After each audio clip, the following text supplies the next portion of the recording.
নমস্কার। দেখুন, আমরা আমাদের স্যারেদের রেসপেক্ট করি।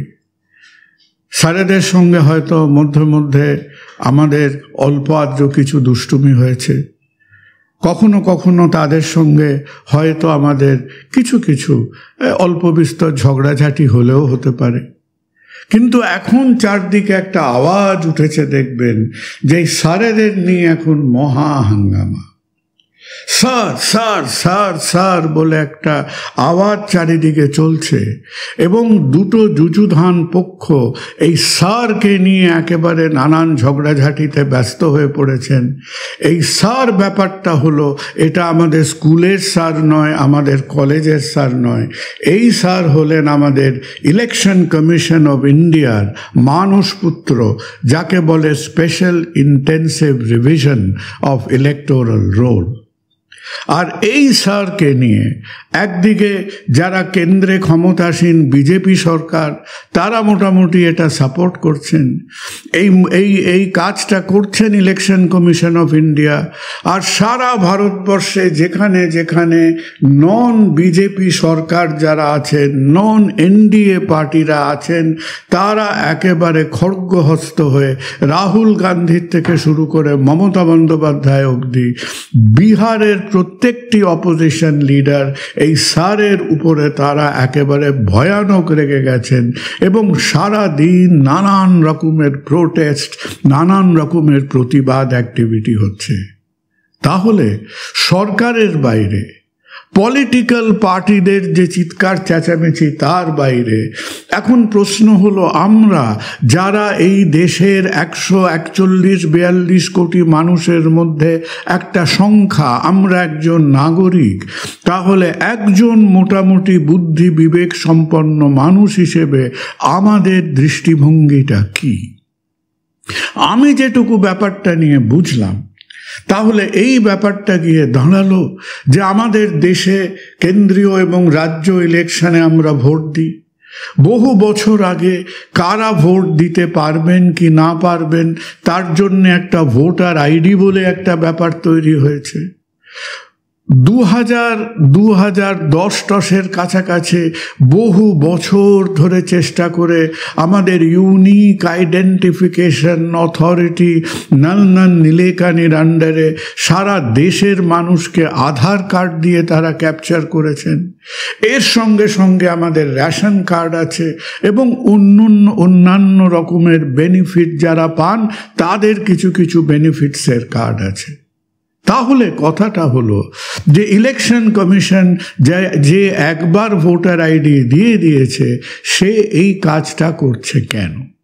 তাহলে ইলেকশন কমিশন এই কাজটা করছে, তাদের তরফ থেকে জাস্টিফিকেশনটা হলো যে বিভিন্ন সময় আমরা হয়তো দেখব কেউ কেউ মারা গেছেন, কিছু নতুন ভোটার এসেছে, কেউ কেউ তার হয়তো বাসস্থান চেঞ্জ করেছেন।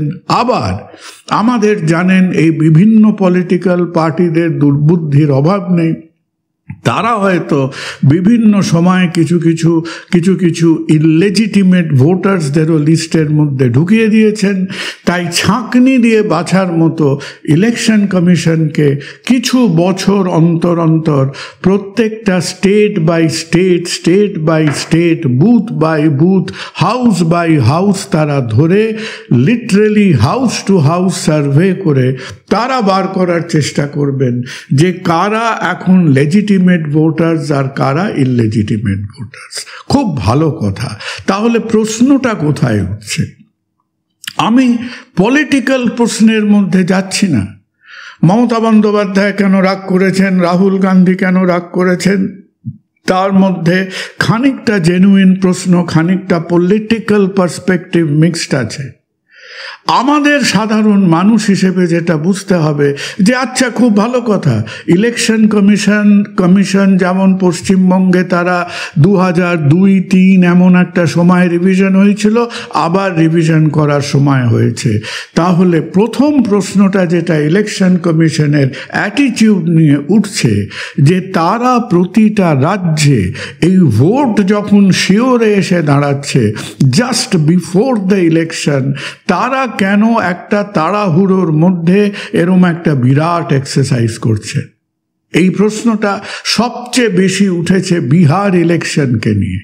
বিহার একটা বিরাট জনবহুল রাজ্য, অক্টোবর নভেম্বর নাগাদ বিহারের ইলেকশন হওয়ার কথা আছে। এখন যে রাজ্যটায় নভেম্বরে ইলেকশন হবে, তাহলে হঠাৎ করে হুজুক করে জুলাই অগাস্টের মধ্যে এই কাজটা করার কি দরকার ছিল? এই কাজটা তো আরও প্ল্যান্ডভাবে 1 বছর আগেও আমরা করতে পারতাম। তার মানে এই এসআইআর ব্যাপারটাকে আমরা যেসব রাজ্যে ইলেকশন আসন্ন সেইখানে আমরা এগিয়ে দিচ্ছি। পশ্চিমবঙ্গে 2026-এর ফার্স্ট হাফে ইলেকশন হবে, তাই পশ্চিমবঙ্গে এই 2025-এর সেকেন্ড হাফ অবধি অপেক্ষা না করে আরও 1 বছর আগে, আরও 1.5 বছর আগে করতে পারত। প্রথম কোয়েশ্চেন হচ্ছে টাইমিং। সেকেন্ড কোয়েশ্চেন হচ্ছে যে ইলেকশন কমিশনের অ্যাটিটিউড, যে ইলেকশনের কমিশনের উদ্দেশ্যটা কি? ঠিক আছে, যারা মারা গেছেন তাদের নাম বাদ যাবে, যারা নতুন এসছেন তাদের নাম যোগ হবে, যারা থাকে না তাদের নাম বাদ যাবে, কিন্তু ইলেকশন কমিশনের মেইন উদ্দেশ্যটা হওয়া উচিত যে যারা বৈধ ভোটার তাদের আমরা ইলেকটোরাল লিস্টের মধ্যে নেব। ইলেকশন কমিশন এখন যারা একটা জায়গায় থাকেন, যাদের আধার কার্ড আছে, যাদের ভোটার কার্ড আছে, যাদের রেশন কার্ড আছে, সেই সমস্ত অ্যাভারেজ লেজিটিমেট নাগরিকদের বাড়ি বাড়ি গিয়ে আজকে তারা যদি এই আবদার করতে শুরু করেন যে দেখুন আপনাদের যাই কার্ড থাকুক না কেন, আজকে আমার ইচ্ছে হয়েছে যে আমার বার্থ সার্টিফিকেট দেখাতে হবে, আজকে আমার ইচ্ছে হয়েছে যে আমি আপনার বার্থ সার্টিফিকেটে খুশি না হলে আপনার বাবা মায়ের বার্থ সার্টিফিকেট দেখতে চাইতে পারি, আপনার আধার কার্ড থাকতে পারে, আমি আধার কার্ডে খুশি নই, আমি ভোটার আইডিতে খুশি নেই। এইটা একটা অত্যন্ত অন্যায় আবদার। একটা রাজ্যের, একটা দেশের যারা বৈধ নাগরিক, আমাকে তো রোজ কারো সামনে গিয়ে প্রমাণ করার দরকার নেই যে I am a legitimate citizen. এখন কেউ যদি খোঁজ খবর করে বার করতে পারেন যে আমি লেজিটিমেট নই, তার যদি আমার ওপর সন্দেহ থাকে, সে এসে আমার 2-1টা কাগজপত্র দেখতে পারে। একটা পাড়ার মধ্যে একটা চোর ধরতে গিয়ে আপনি পাড়ার প্রতিটা লোককে চোর প্রমাণ করতে পারেন না, বা তাদের প্রত্যেকটা লোককে আপনি হেনস্থা করতে পারেন না। খাতায় কলমে ইলেকশন কমিশনের ভাবভঙ্গি এবং অ্যাটিটিউড সেখানে গিয়ে দাঁড়াচ্ছে। দ্বিতীয়ত, যে দেশে এখনো 20%-এর ওপর চাইল্ড বার্থ বাড়িতে হয়, আপনি 2000 সালের কথা বলছেন, লেট 80s-এর কথা বলছেন, আপনি কোথায় আজকে আশা করেন যে বিহারের মতো জায়গায় যেখানে এখনো মানুষ 70% লিটারেসি অ্যাচিভ করেনি, যে সেখানে আপনি গিয়ে তার বার্থ সার্টিফিকেট, তার বাবার বার্থ সার্টিফিকেট আজকে বার করতে পারবেন? আর এই ধাক্কাগুলো, এই প্রেশারগুলো, এই চাপগুলো কার কাছে আসছে? এই চাপগুলো আসছে প্রান্তিক মানুষের কাছে। সমাজের যারা গরিব গুব্ব, যারা অ্যাবসলিউটলি দিন আনে দিন খায় খেটে খাওয়া মানুষ, তাদের ওপরে এই প্রেশারগুলো আসছে। এই চাপগুলো আসছে অনেক জায়গায় যারা সংখ্যালঘু সম্প্রদায়, যারা উইক মাইনরিটি পপুলেশন, আজকে এই চাপগুলো তাদের ওপরে আসছে। এবং সেই কারণে the timing of SIR, the attitude of SIR এবং এসআইআরের যে একটা ফান্ডামেন্টাল অ্যাটিটিউড, যে তার খামখেয়ালি মনোভাবকে সন্তুষ্ট করার জন্যে ভারতবর্ষের সব নাগরিককে আজকে প্রমাণ করতে হবে যে আমরা নাগরিক, দিস ইজ নট সাপোর্টেবল।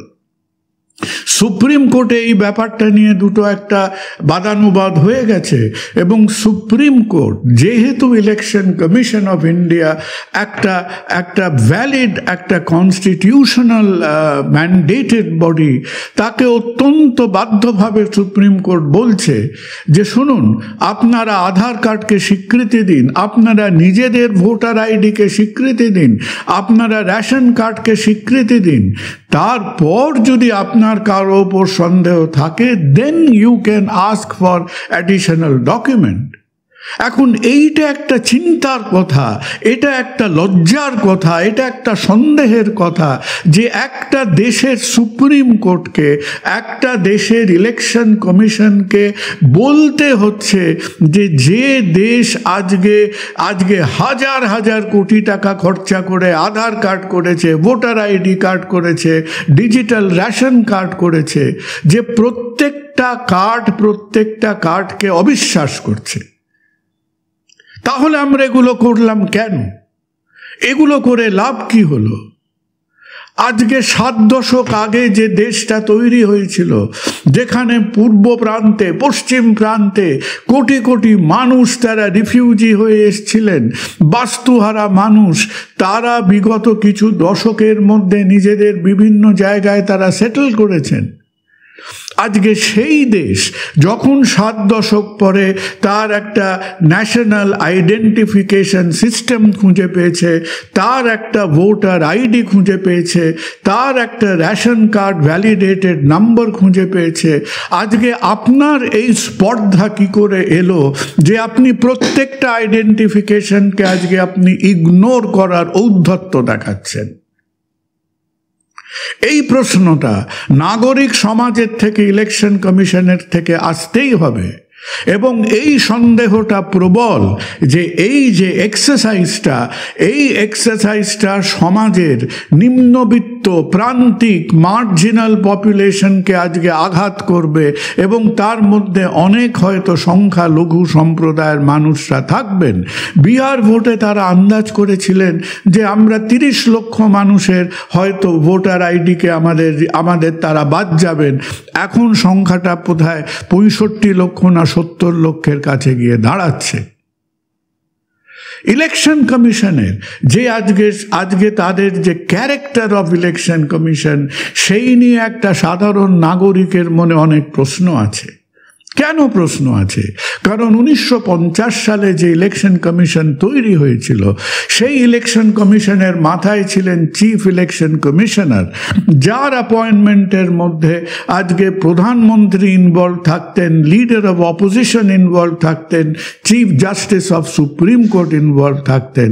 আমরা গত 1-1.5 বছরের মধ্যে কারিগরি করে সুপ্রিম কোর্টের চিফ জাস্টিসকে বাদ দিয়ে দিলাম, সরকারি পক্ষের যারা ক্ষমতাসীন দলের 2 জনকে নিয়ে নিলাম, আর লিডার অফ অপোজিশনকে নিয়ে নিলাম, যেখানে এটা সিদ্ধ হয়ে গেল যে কোনো ভোটাভুটির মধ্যে the people who are in power, আজকে তাদের পেয়ারের লোকেরা, আজকে তাদের অনুগত লোকেরাই আজকে ইলেকশন কমিশনার হবেন। এবং বর্তমানে যে জ্ঞানেশ কুমার বলে যে ভদ্রলোক ইলেকশন কমিশনার আছেন, তাকে নিয়ে অনেক সন্দেহ আছে। তিনি আজকে হয়তো বিজেপি ঘেঁষা মানুষ, তিনি হয়তো আর্টিকেল 370 অ্যাব্রোগেশন নিয়ে তার অনেক ইনভলভমেন্ট ছিল। এবং শুধু তিনি অ্যাজ অ্যান ইন্ডিভিজুয়াল নন, আজকে ইলেকশন কমিশনের ভাবভঙ্গিমার মধ্যে বারবার এই প্রশ্ন উঠছে যে ইলেকশন কমিশন সত্যই নিরপেক্ষ বা নিরপেক্ষতা তার আজও আছে কিনা। গত লোকসভা ইলেকশনে যেভাবে ইলেকশনটাকে সাজানো হয়েছিল, যেভাবে ইলেকশনের ফেজটা অ্যানাউন্স করা হয়েছিল, তার মধ্যে একমাত্র কারণ খুঁজে পাওয়া গেছিল যে সেটা একটা পার্টিকুলার দলকে ফেভার করছে। মহারাষ্ট্রতে আপনি অ্যাসেম্বলি ইলেকশন এবং লোকসভা ইলেকশন এবং অ্যাসেম্বলি ইলেকশনের মধ্যে 5 মাসের মধ্যে প্রায় 50 লক্ষ মানুষের নাম ভোটার লিস্টে অ্যাড করা হলো। গত 5 বছরের মধ্যে যে মহারাষ্ট্রতে ম্যাক্সিমাম 20-25 লাখ লোকের নাম যোগ হয়েছে, 5 মাসের মধ্যে আপনি বলতে চান যে আপনি ইলেকশন রোল রিভিশন করে কম বেশি 50 লক্ষ লোককে তাতে যোগ করে দিলেন। মহারাষ্ট্রের জমিতে কি ফার্টিলাইজার দেওয়া হয়েছিল, না মহারাষ্ট্রের জমিতে এক্সট্রা ভিটামিন দেওয়া হয়েছিল? মহারাষ্ট্রতে এমন বহু বুথ আছে যে বুথে 5:30 6টার পরে ইলেকশন শেষ হয়ে যাবার পরে হঠাৎ করে সেই বুথগুলোতে 7 থেকে 8% ভোট ভৌতিকভাবে বেড়ে যেতে লাগলো, এবং দেখা গেল কোনো একটি বিশেষ রাজনৈতিক পার্টি সেই 7 থেকে 8% ভোট ইনক্রিজে তারা সেখানে বেনিফিটেড হয়েছে। এবং আজকে ভারতবর্ষের মতো একটা দেশ যেখানে আপনি ডিজিটালভাবে কতবার বাথরুমে গেছেন, কটা রুটি খেয়েছেন আপনি বলে দিতে পারেন, আজকে সেই দেশে ইলেকশন কমিশন অত্যন্ত নারাজ যে বিভিন্ন রাজ্য সরকার, বিভিন্ন এনজিওরা যখন বিভিন্ন সময়ে ইলেকশন কমিশনের কাছে তারা ডিজিটাল ভোটার রোল চাইছেন, তারা সেটা রিলিজ করছেন না। কেন তারা রিলিজ করছেন না? এত ভয় কিসের? আর আবার যদি মহারাষ্ট্র ইলেকশনে ফিরে যান, কেন বারবার মহারাষ্ট্র ইলেকশনের কথা উঠছে? কারণ ইলেকশন কমিশনকে আতশ কাঁচের তলায় আনা হয়েছে ওই মহারাষ্ট্র ইলেকশনে। মহারাষ্ট্র ইলেকশনে যদি দেখেন যে কত প্রাপ্তবয়স্ক মানুষ আলটিমেটলি ওই 50 লক্ষ লোককে যোগ করে ওই সন্ধে 6টার পরে 8% করে ভোট বাড়িয়ে দেবার পরে যে সমস্ত মহারাষ্ট্রতে আপনার যত টোটাল অ্যাডাল্ট পপুলেশন, সেই টোটাল অ্যাডাল্ট পপুলেশনের থেকে বেশি মানুষ ভোট দিয়েছিলেন। আর আপনি একটা ভোটের পরে বলছেন যে কোনো জায়গায় 40% ভোট পড়েছে, কোনো জায়গায় 50% ভোট পড়েছে, অথচ আপনার total votes cast is more than the adult population of a state. এগুলো মানুষের কাছে প্রশ্ন জাগায়। তাহলে যে স্যার নিয়ে আজকে গন্ডগোল চলছে, এই স্যারে তৃণমূল কংগ্রেস ইলেকশন কমিশনকে কি বললেন, রাহুল গান্ধী ইলেকশন কমিশনকে কি বললেন, তার মধ্যে কিছু কিছু যথার্থতা থাকতে পারে, কারণ তারা আজকে বিক্ষুব্ধ বলে তারা খুঁটিয়ে এই পয়েন্টগুলো বার করছেন। এবং আমরা যারা এই দেশটার নাগরিক, যারা আজকেও মনে করি যে আমাদের দেশে একটা স্বাধীন নিরপেক্ষ ইলেকশন কমিশন আছে, যারা আজও বিশ্বাস করতে চাই যে 140 কোটি মানুষ যখন ভোট দেন তাদের সেই ভোট ব্যবস্থার মধ্যে বায়াস নেই, আজকে সেই মানুষের মনের মধ্যে প্রশ্ন থাকছে যে হঠাৎ করে তাড়াহুড়ো করে এই প্রতিটা রাজ্যের ইলেকশনের যখন শিওরে এসে দাঁড়াচ্ছে, সেখানে একটা তাড়াহুড়ো করে এমন একটা প্রসেস আপনি আনছেন যেখানে আপনি আমাদের দেশের বৈধ আইডেন্টিফিকেশনকে বিশ্বাস করছেন না, যেখানে আপনি এমন তাড়া তাদের কাগজপত্র সার্টিফিকেট চাইছেন যে তাড়া কাগজপত্র সার্টিফিকেট আজকে নিম্নবিত্ত মানুষ আজকে প্রডিউস করতে পারবেন না। সুতরাং ক্ষমা করবেন, আপনি স্যারই হন আর হেড স্যারই হন, আজকে ইলেকশন কমিশনের প্রসেস এবং অ্যাটিটিউড, আজকে ইলেকশন কমিশন কি মনোভাব নিয়ে এই কাজগুলো করছেন, সেটা নিয়ে একটা সাধারণ ভারতবাসীর প্রশ্ন থেকেই যাচ্ছে। নমস্কার।